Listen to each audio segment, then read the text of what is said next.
Este relato de experiência tem como título Aprendendo a Ler Histórias em Quadrinhos com Meus Alunos, Reflexões sobre Alfabetização e Letramento no Ensino de Arte.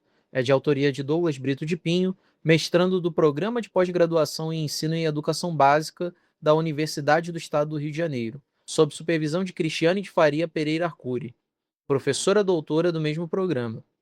Esta apresentação relata uma reflexão desenvolvida a partir de uma prática realizada em uma aula de arte com histórias em quadrinhos, numa turma de sexto ano do ensino fundamental, numa escola da cidade de São Gonçalo, no ano de 2025. A proposta é discutir como a alfabetização e letramento, conceitos que se complementam, podem ser observados e ampliados por meio da linguagem dos quadrinhos, que mistura elementos verbais e visuais. Segundo Magda Soares, a alfabetização é o processo de aquisição do código escrito, das habilidades de leitura e escrita, ou seja, reconhecer letras, sílabas, palavras. Já o letramento, conforme a mesma autora, é o estado ou condição que o indivíduo ou grupo social adquire ao se apropriar da escrita em seus contextos sociais, indo além da decodificação. Transpondo para os quadrinhos, podemos considerar como códigos os elementos da linguagem visual, como ponto, linha, forma, cor, direção, escala, movimento, elementos que estão presentes na habilidade EF69-AR04 da Base Nacional Comum Curricular Brasileira. Para pensar o letramento com quadrinhos, podemos trazer o quadrinista Will Eisner e sua afirmação que para compreender uma imagem é necessária uma comunidade de experiência, um conjunto comum de associações entre imagens e significados, compartilhados entre autor e leitor. O trabalho com essa comunidade de experiência é uma ação de uso da linguagem, que se liga a contextos sociais de um determinado conjunto de pessoas que pode ser pequeno ou amplo.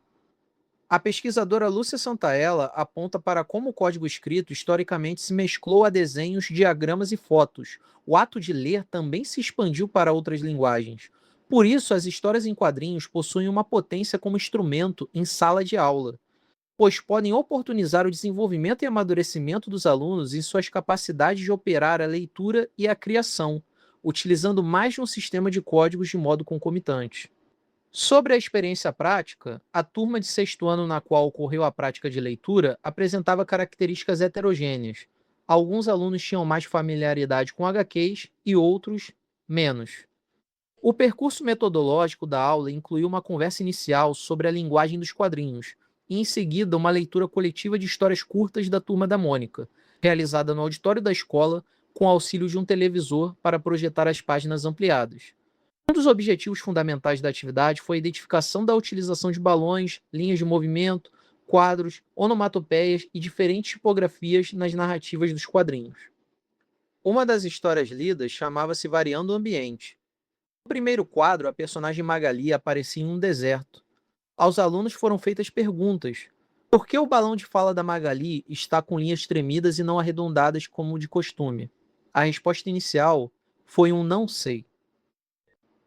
A partir disso, foram feitas perguntas orientadas à investigação dos significados presentes nas imagens, tais como sobre o que tinha no fundo do quadro, entre as montanhas, que era o sol, o que a expressão da Magali transmitia, que era o cansaço, o que representavam as linhas que subiam da cabeça dela, a fumaça de calor, qual a função das formas ovais perto do rosto de Magali, que eram as gotas de suor, e por que a palavra água aparecia com um tamanho tão grande dentro do balão. Aos poucos, os próprios alunos concluíram que a Magali estava com muita sede e calor, em uma situação de desespero. Então entenderam que o balão com as linhas trêmulas, convencionalmente usado nos quadrinhos para indicar grito, medo ou desespero, fazia todo sentido naquele contexto. Os elementos da linguagem visual tomavam significados dentro da obra, ao lado da linguagem verbal, tornando-se algo único, que são os quadrinhos. Nessa atividade, observou-se que o reconhecimento dos elementos da linguagem verbal e visual, ou seja, a alfabetização no sentido de domínio dos códigos, já estava presente nos alunos.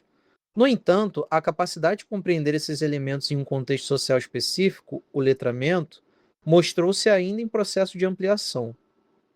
Outro aspecto é que o fato de todos, professor e aluno, verem os mesmos quadros pelo televisor criou uma interação única de aprendizado coletivo. Quando alguns alunos não entendiam certos significados, como as linhas de movimento que pareciam apenas rabiscos, outros colegas se sentiam motivados a explicar de forma espontânea. Essa troca entre pares, com palavras próprias, mostrou-se mais eficaz do que uma transmissão tradicional vinda unicamente do professor. As trocas aprimoravam e desenvolviam a habilidade dos alunos em ler as histórias em quadrinhos cada vez com mais qualidade. Conclui-se que as histórias em quadrinhos são uma linguagem com grande potencial nos processos de alfabetização e letramento na educação básica, não apenas na perspectiva verbal, mas por meio de uma leitura ampla e híbrida, na qual elementos visuais e textuais se integram na construção de sentidos. A experiência evidenciou que essa construção pode ocorrer de forma coletiva em sala de aula, ampliando a chamada comunidade de experiência proposta por Eisner. Para além do aprendizado da turma, a prática também representou uma oportunidade de aprendizado com a turma, mostrando que professor e alunos aprendem juntos.